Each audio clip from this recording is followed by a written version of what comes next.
வணக்கம் உறவுகளே, நான் உங்களுக்கு கோவை மீரா. நம்ம எங்கே வந்திருக்கோம் பார்த்தீங்கன்னா, நம்ம சென்னை வந்தோம். வந்த இடத்துல மீன் சாப்பிட்டு போகலான்னு நம்ம அக்கா கடைக்காக வந்தோம். அங்கே மீன் சாப்பிட்டு முடிச்சிட்டோம்.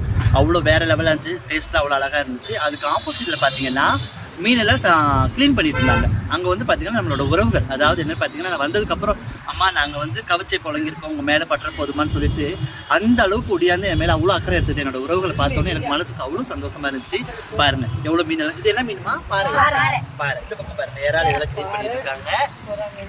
அதாவது மனிதர்களை வந்து பார்த்தீங்கன்னா நம்ம செய்யற தொழில், அதாவது கவிச்சுன்னு சொல்றாங்க, அது கிடையாது. நம்ம மனசு தான் சுத்தம் இல்லைங்களா, அது மட்டும் அவங்ககிட்ட இருக்குது. அதனால வந்து பார்த்தீங்கன்னா நம்ம மேலே வாசம் வீசம் அது என்னங்க பிரச்சனை, உள்ளுக்குள்ள இருக்க அந்த பாசம் அன்போடு வந்து பார்த்துட்டு அம்மா வாங்கன்னு சொல்கிற ஒரு அரவணைப்பு எவ்வளோ சந்தோஷமா இருந்துச்சு இல்லைங்களா.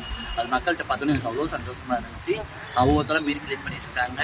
அடுத்து நெக்ஸ்ட் டைம் வரும்போது அக்கா கடைக்கு மீன் சாப்பிட வரும்போது நான் சொல்லியிருக்கேன், அவங்களுக்குலாம் புடவை எடுத்து வரேன்ட்டு எல்லாத்துக்கும்.